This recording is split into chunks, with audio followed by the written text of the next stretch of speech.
भारतीय राज्य व्यवस्था के जो प्रश्न आते हैं प्रतियोगी परीक्षाओं में, उनसे संबंधित वीडियो आपके सामने प्रस्तुत करते रहेंगे। तो सबसे पहले आज हम इसमें भारतीय संसद अर्थात भारतीय संघीय व्यवस्था के बारे में अध्ययन करेंगे। जैसा कि आप जानते हैं कि लोकतंत्र शक्ति विकेंद्रीकरण या शक्ति पृथक्करण के सिद्धांत पर आधारित होता है। इसकी समस्त शक्तियों को कार्यपालिका, न्यायपालिका और व्यवस्थापिका और न्यायपालिका 3 भागों में बांटा जाता है। तो कार्यपालिका और व्यवस्थापिका में सबसे पहले हम व्यवस्थापिका का जिक्र करेंगे। लोकतंत्रात्मक देश में शासन व्यवस्था 2 प्रकार की होती है, अध्यक्षात्मक शासन व्यवस्था और संसदात्मक शासन व्यवस्था। जैसा कि आपको पता है कि भारत एक संसदात्मक शासन व्यवस्था वाला देश है। भारत की पार्लियामेंट सर्वोच्च है, भारतीय संसद सर्वोच्च मानी जाती है। इसे संविधान में संशोधित करने का पूर्ण अधिकार होता है। हालांकि ये अधिकार कई प्रतिबंधों से युक्त है, फिर भी भारतीय संसद में नए कानूनों का निर्माण करना और संविधान संशोधन की शक्ति होने के कारण भारत में संसद की सर्वोच्चता स्थापित की गई है। मैं यहाँ बताना चाहूँगा आपको कि भारतीय संविधान के अनुच्छेद 79 से लेकर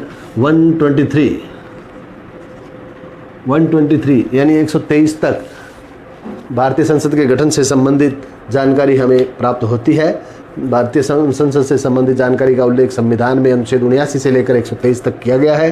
तो साथियों, भारतीय संसद के वैसे तो 3 अंग माने जाते हैं, राष्ट्रपति,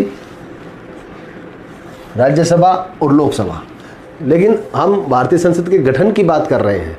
तो भारतीय संसद के गठन के लिए यहाँ जो हम आज अध्ययन करेंगे वो है भारतीय संसद में 2 सदन है। भारतीय संसद में कितने सदन हैं? 2 सदन हैं, राज्यसभा और लोकसभा।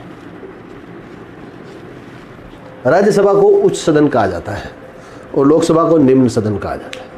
और यदि गिनती नीचे से आरंभ की जाए तो लोकसभा जो है वो प्रथम सदन माना जाता है और राज्यसभा जो है वो द्वितीय सदन माना जाता है। राज्यसभा में बैठने वाले सदस्य आयु और योग्यता में लोकसभा के सदस्यों से ज़्यादा उम्र में होते हैं, सीनियर होते हैं, इसलिए इसे उच्च सदन कहा जाता है। राज्यसभा का सदस्य बनने के लिए न्यूनतम आयु 30 वर्ष होनी चाहिए, जबकि लोकसभा का सदस्य बनने के लिए न्यूनतम आयु 25 वर्ष होनी चाहिए। तो हम सबसे पहले देखेंगे राज्यसभा के गठन के बारे में। तो देखिए दोस्तों, संविधान के अनुच्छेद 79 के अंतर्गत कहा गया है कि भारत की एक संसद होगी जिसके 3 अंग होंगे। राष्ट्रपति, राज्यसभा और लोकसभा। संविधान के अनुच्छेद 80 में राज्यसभा के गठन की व्यवस्था की गई है। गठन के बारे में हमें विस्तार से बताया गया है। तो वर्तमान समय में जो स्थिति है, राज्यसभा की सदस्य संख्या अधिकतम 250 हो सकती है। और अधिकतम कितनी हो सकती है? 250। लेकिन वर्तमान में कितनी है? वर्तमान में है 245। वर्तमान में कितनी है? 245। इनमें से राज्य सरकारों द्वारा निर्वाचित सदस्यों की संख्या है 233 और राष्ट्रपति द्वारा मनोनीत सदस्यों की संख्या है 12। ध्यान दें, राज्यसभा की वर्तमान सदस्य संख्या 245 है। 2026 तक राज्यसभा की अधिकतम सदस्य संख्या हो सकती है 250। ये कब तक के लिए है? 2026 तक के लिए। मनोनीत सदस्यों की संख्या 12 है और ये मनोनीत सदस्य राष्ट्रपति द्वारा मनोनीत किए जाते हैं, जो खेल व अन्य विधाओं में देश का नाम रोशन करने वाले हस्तियों में से राष्ट्रपति द्वारा इन 12 सदस्यों का मनोनयन किया जाता है। 233 सदस्यों का जो निर्वाचन होता है वो भिन्न भिन्न राज्य अपनी जनसंख्या के अनुसार जो उनकी राज्यसभा की सीटें हैं उसके अनुपात में उनका समय समय पर जो है निर्वाचन करके राज्यसभा में भेजते हैं। राज्यसभा एक स्थायी सदन है। राज्यसभा एक स्थायी सदन है। स्थायी सदन का मतलब है कि राज्यसभा कभी भंग नहीं होता है। राज्यसभा निरंतर कार्यशील रहता है, राज्यसभा निरंतर प्रभाव में रहती है और राज्यसभा के सदस्यों का कार्यकाल 6 वर्ष है। सदस्यों का कार्यकाल 6 वर्ष है, लेकिन राज्यसभा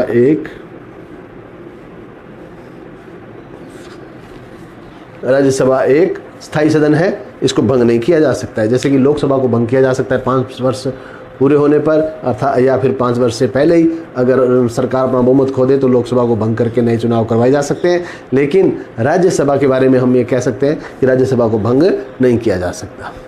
राज्यसभा के सदस्यों का कार्यकाल 6 वर्ष का होता है और प्रत्येक 2 वर्ष पश्चात 1/3 सदस्य सेवानिवृत्त हो जाते हैं। ये उस झूले की तरह है, राज्यसभा उस झूले की तरह है जो चलता रहता है। जिनके झूले पूरे हो जाते हैं वो उतर जाते हैं और उनकी सीट पर नए सदस्य बैठ जाते हैं, लेकिन वो झूला निरंतर चलता रहता है। तो राज्यसभा एक झूले की भांति है, ऐसा हम समझ सकते हैं। चुनाव की विधि, राज्यसभा के सदस्यों का जो चुनाव किया जाता है वो अनुपातिक एकल संक्रमणीय मत पद्धति से किया जाता है। अनुपातिक एकल संक्रमणीय मत पद्धति यानी अनुपात के अनुसार निश्चित मत प्राप्त करने वाले व्यक्ति ही इन चुनाव में जीत करके राज्यसभा के लिए निर्वाचित होते हैं। यही कारण है कि किसी भी राज्य में किस दल के कितने सदस्य राज्यसभा चुनाव में विजयी होंगे ये पहले से ही हमें पता चल जाता है, क्योंकि मतों का अनुपात जो है वो हमें सर्वविदित होता है, हमें पता होता है। उसके बाद हम अपने अगले वीडियो में तुरंत लोकसभा के गठन के बारे में बात करेंगे। तो ये यहाँ आपने देखा कि राज्यसभा भारतीय संसद का उच्च सदन किस प्रकार निर्मित होता है, किस प्रकार गठित होता है, उसका कार्यकाल क्या है, उसके सदस्यों की न्यूनतम आयु कितनी होनी चाहिए, उसके वर्तमान सदस्य संख्या क्या है और अधिकतम सदस्य संख्या क्या हो सकती है। तो जल्दी ही मिलते हैं हम अगले वीडियो में। तब तक के लिए नमस्कार।